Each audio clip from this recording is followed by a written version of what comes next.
టీబీజేపీలో one of the top leader. Telangana వ్యాప్తంగా BJP ఓడిపోయినా తన నియోజకవర్గంలో మాత్రం బీజేపీని గెలిపించిన స్ట్రాంగ్ పొలిటీషియన్.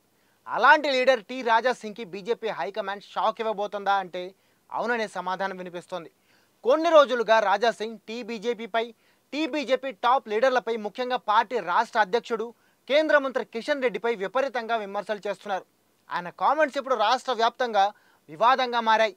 అంతేకాకుండా రాష్ట్రంలో పార్టీకి బ్యాడ్ నేమ్ కూడా తెస్తున్నాయని తోటి నేతలే అంటున్నారు. ఇలాంటి టైంలో రాజా సింగ్పై సొంత పార్టీ నేతలే చేసిన ఫిర్యాదుల వల్ల కానీ, తెలంగాణలో పార్టీకి బ్యాడ్ నేమ్ రాకూడదనే ఆలోచనతో కానీ హైకమాండ్ షాకింగ్ డెసిషన్ తీసుకోబోతున్నట్లు వార్తలు వస్తున్నాయి.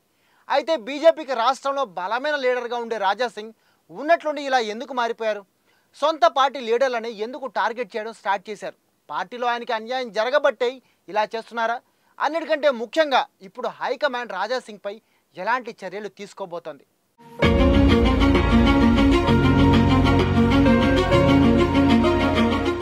రాజా సింగ్ గత కొంతకాలంగా తెలంగాణ బీజేపీలోని నేతలపై తన అసంతృప్తిని మీడియా ముందు బహిరంగంగానే చెబుతున్నారు.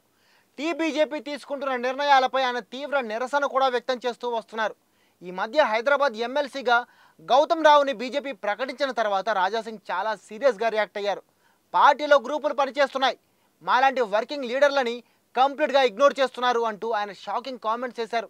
కేంద్ర మంత్రి, రాష్ట్ర బీజేపీ అధ్యక్షుడు కిషన్ రెడ్డిని ఆయన టార్గెట్ చేశారంటూ వార్తలు రావడంతో అవి పార్టీపై నెగిటివ్ ఇంపాక్ట్ చూపించడం స్టార్ట్ చేశాయి. ఇక పార్టీలో కూడా కొంతమంది లీడర్లు కిషన్ రెడ్డికి సపోర్ట్గా నిలబడి రాజా సింగ్పై హైకమాండ్కి కంప్లైంట్ ఇచ్చారు. దీంతో వెంటనే స్పందించిన హైకమాండ్ రాజా సింగ్ వ్యాఖ్యలపై నివేదిక ఇవ్వాలని రాష్ట్ర నాయకత్వాన్ని ఆదేశించింది. హైకమాండ్ ఆదేశాలు రావడం ఆలస్యం. టీబీజేపీ వెంటనే రాజా సింగ్పై ఒక నివేదిక రెడీ చేసి పంపించేసిందట. ఈ నివేదికలో రాజా సింగ్ ఇలా మీడియా ముందుకొచ్చి మాట్లాడడం వల్ల, సొంత పార్టీ లీడర్లనే ఓపెన్గా విమర్శించడం వల్ల పార్టీకి నష్టం జరుగుతుందని క్లియర్గా రాసి పంపించారట టీబీజేపీ లీడర్లు. వీటన్నింటినీ పరిశీలించిన హైకమాండ్ రాజా సింగ్పై క్రమశిక్షణా చర్యలు తీసుకోవడానికి రెడీ అయిందని ఫుల్లుగా ప్రచారం జరుగుతోంది. అయితే ఇక్కడ రాజా సింగ్ ఇలా పార్టీకి వ్యతిరేకంగా ప్రవర్తించడానికి కూడా కొన్ని కారణాలు బయటకు వస్తున్నాయి.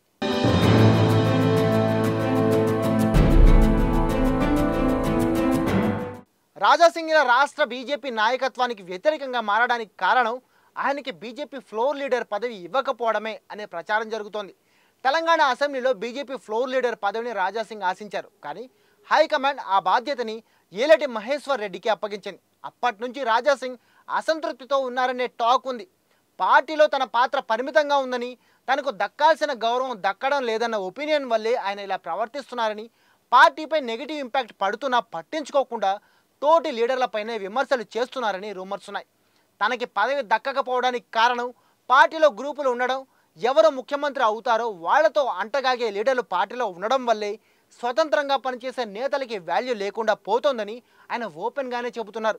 అంటే తెలంగాణలో బీజేపీ పనిచేస్తున్న విధానంపై ఆయన సాటిస్ఫాక్షన్తో లేరని క్లియర్గా అర్థమవుతోంది. ఇక రాజా సింగ్కి సపోర్ట్గా ఉండే కొంతమంది లీడర్లు, మా నాయకుడు చెబుతున్న దాంట్లో ఎలాంటి తప్పు లేదు, తెలంగాణలో పార్టీ పనితీరు ఏమాత్రం బాగాలేదు, అధిష్టానం కూడా ఈ విషయాన్ని గుర్తించి పరిస్థితుల్లో మార్పులు తీసుకురావడానికి ప్రయత్నిస్తే బాగుంటుంది, కానీ తమ నాయకుడిపై చర్యలు తీసుకుంటే అది పార్టీకి నష్టం కలిగిస్తుంది అని హెచ్చరిస్తున్నారు. అయితే ఒక్కటి మాత్రం నిజం, తెలంగాణ బీజేపీలో రాజా సింగ్ చాలా స్ట్రాంగ్ లీడర్. రాష్ట్రంలో పార్టీ భూస్థాపితం అయ్యే సిచ్యువేషన్లో ఉన్నప్పుడు కూడా రాజా సింగ్ మాత్రం గెలిచి పార్టీకి ఊపిరిపోశారు. అలాంటి లీడర్ ఇప్పుడు ఇలా అసంతృప్తితో ఉన్నారంటే ఆయనకి నచ్చజెప్పడమో, లేదంటే ఆయన అసంతృప్తిని దూరం చేయడమో చేస్తే బెటర్. లేదంటే రాజా సింగ్ పొలిటికల్ కెరీర్ దెబ్బతినడంతో పాటు తెలంగాణలో, ముఖ్యంగా హైదరాబాద్లో పార్టీ బలహీనపడే ఛాన్సులు లేకపోలేదు అంటున్నారు బీజేపీ సపోర్టర్స్. మరి మీరేమంటారు? పార్టీ పనితీరుపై రాజా సింగ్ చేస్తున్న కామెంట్స్ కరెక్టే అంటారా, లేదంటే తప్పంటారా? రాజా సింగ్పై హైకమాండ్ చర్యలు తీసుకోవాలనుకోవడాన్ని మీరు సమర్థిస్తారా? మీ ఒపీనియన్ కామెంట్ చేసి చెప్పండి.